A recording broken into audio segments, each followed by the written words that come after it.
यूं तो खंडवा शहर को कई तरीके से पहचाना जाता है। सर्वप्रथम खंडवा की बात करें तो खंडवा में किशोर दा हरफनमौला कलाकार हुए हैं, जिनकी जन्मस्थली है खंडवा। किशोर दा अक्सर कहा करते थे कि दूध जलेबी खाएंगे और खंडवा में बस जाएंगे। जी, खंडवा की खास मिठाई है जलेबी। जलेबी जैसे कि आप जानते हैं अपने विचित्र आकार के लिए जानी जाती है, लेकिन इस आकार में जो मिठास है वो मिठास के दीवाने किशोर दा भी थे। चलिए हम लाला जी जलेबी की दुकान पर पहुंचे हैं। जैसा कि आप देख रहे हैं लाला जी जलेबी भंडार। इस दुकान पर आप देखेंगे कि यहाँ जो दुकान के ऑनर हैं उनके साथ किशोर दा की फोटो भी यहाँ चस्पा की गई है। यानी कि किशोर दा जब भी खंडवा आते थे तो इसी दुकान पर आते थे और इस दुकान की दूध जलेबी खाया करते थे। किशोर दा की फेमस दुकान है और किशोर दा की पसंदीदा दुकान है। किस तरह जो है यहाँ जलेबी बनाई जा रही है, बिल्कुल अपनी ही एक विशेष डिज़ाइन में यहाँ जलेबी तैयार की जा रही है। इस जलेबी को बनाए जाने के बाद इसे चाशनी में भिगोया जाएगा और उसके बाद जो मिठास इस जलेबी में आएगी वो मिठास के दीवाने किशोर दा भी हुआ करते थे। आप ये बताएंगे कि आपकी दुकान क्यों फेमस है? हमारी दुकान जो स्वर्गीय किशोर दा है उनके कारण फेमस है। वो आते थे यहाँ पहले और दूध जलेबी खाते थे हमारे दादाजी के टाइम पे। कितने वर्ष हो गए दुकान को? दुकान को करीबन मतलब एग्जैक्टली तो नहीं पता, पर 80-85 वर्ष तो हो गए। आपकी जलेबी में ऐसी क्या खासियत है? तो आप खुद खाइए और पता करिए। खंडवा में ऐसा क्या खास जो व्यंजन है जो कि लोग पसंद करते हैं, खाना पसंद करते हैं? खंडवा की सबसे प्रमुख जो चीज़ है खाने के लिए, जो लोगों की जुबानों पे लगी है, पूरे दुनिया में पूरे हिंदुस्तान में फेमस है, वो ये जलेबी है। क्योंकि इस जलेबी को किशोर दा ने भी खंडवा से निकले और जब जलेबी का सेवन किया तो जैसे जलेबी फेमस हुई है, किशोर दा की आवाज़ पूरी दुनिया में फेमस हो गई है। और किशोर दा बोलते थे कि लाला की जलेबी हम खाएंगे और जाके खंडवा में बस जाएंगे। ओडले ओडले।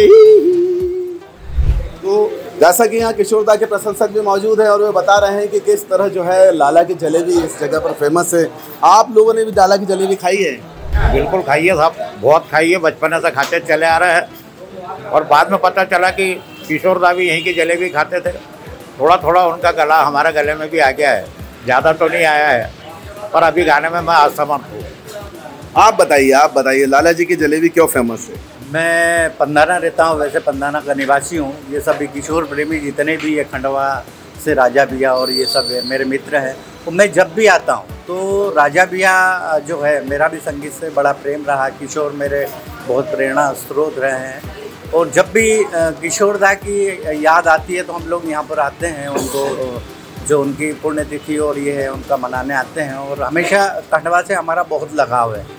खंडवा चूँकि किशोर दा की नगरी। और जलेबी की बात करें तो हमारे मित्र के दुकान के सामने लाला जलेबी है और वहाँ की जलेबी बड़ी फेमस है।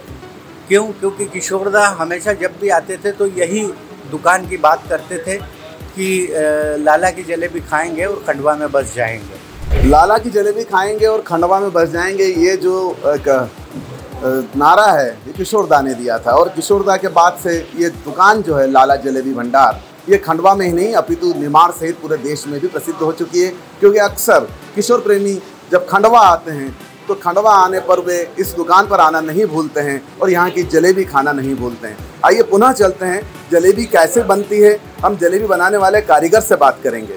तो जैसा कि आप देख रहे हैं कढ़ाई में गर्मा गर्म जलेबी तली जा रही है। तलने के बाद इसे चाशनी में जो है भिगोया जा रहा है ताकि पूरा रस इस जलेबी में आ सके।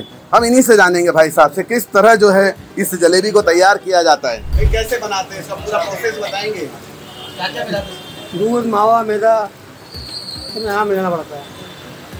इन सबको मिला के घोल लगाना पड़ता है। दूध और मावा घोल लो, उसको दिन की रख लो, उसको हो जी।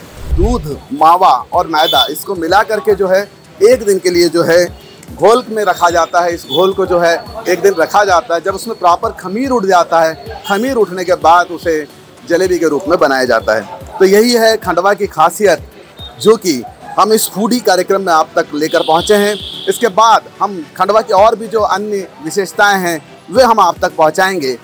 इंडिया न्यूज़ मध्य प्रदेश के लिए अनंत माहेश्वरी, खंडवा।